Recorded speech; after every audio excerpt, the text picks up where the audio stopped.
நீங்கள் பார்த்து கொண்டிருப்பது நியூஸ் 21 செய்திகள். தமிழ்நாடு செய்திகளை உடனுக்குடன் தெரிந்து கொள்ள நியூஸ் 21 செய்திகளை பாருங்கள். தென்காசி குற்றாலம் சாலையில் உள்ள தனியார் மண்டபத்தில் வைத்து builders association of India Tenkasi மாவட்ட கிளையின் புதிய நிர்வாகிகள் பதவியேற்பு விழா நடைபெற்றது. விழாவிற்கு builders association of India Tamil Nadu, Puducherry மற்றும் அந்தமான் நிக்கோபார் தலைவர் வெங்கடேசன் தலைமை வகித்து தென்காசி மாவட்ட தலைவராக முத்துமாரியப்பன், செயலாளராக மாரியப்பன், பொருளாளராக முத்துக்குமார் ஆகியோருக்கு பதவி பிரமாணம் செய்து வைத்தார். இந்நிகழ்ச்சிக்கு முன்னாள் மாநில தலைவர் பழனிவேல் முன்னிலை வகிக்க கேஆர் பில்டர்ஸ் ராஜகோபாலன் சிறப்பு விருந்தினராக கலந்து கொண்டார்.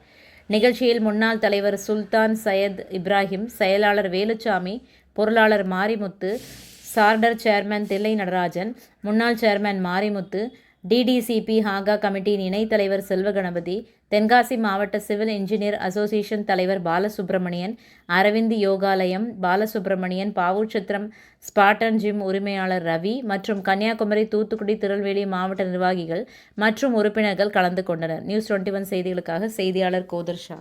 ராணிப்பேட்டை மாவட்டம் ஆற்காடு பேருந்து நிலையத்தில் மாதந்தோறும் பௌர்ணமி அன்று அன்னதானம் வழங்கி வரும் Sri Jothilingeswarar சிவனடியா Seva public charitable trust பல்வேறு ஆன்மீக பணிகள், பள்ளி மாணவ மாணவிகளுக்கு உதவி செய்தல், மரம் நடுதல், இரத்த தான முகாம் நடத்துதல், மருத்துவ முகாம் நடத்துதல், துப்புரவு பணியாளர்களுக்கு நலத்திட்ட உதவிகள் வழங்குதல் போன்ற எண்ணற்ற பொது சேவை பணிகளை செய்து வருகின்றனர். இதில் உதவி செய்ய விருப்பமுள்ளவர்கள் தொடர்பு கொள்ளவும். நிறுவன தலைவர் ஜெய் மாருதி சரவணன், எண் 3, ராஜு முதலியார் தெரு, ஆற்காடு, ராணிப்பேட்டை மாவட்டம்.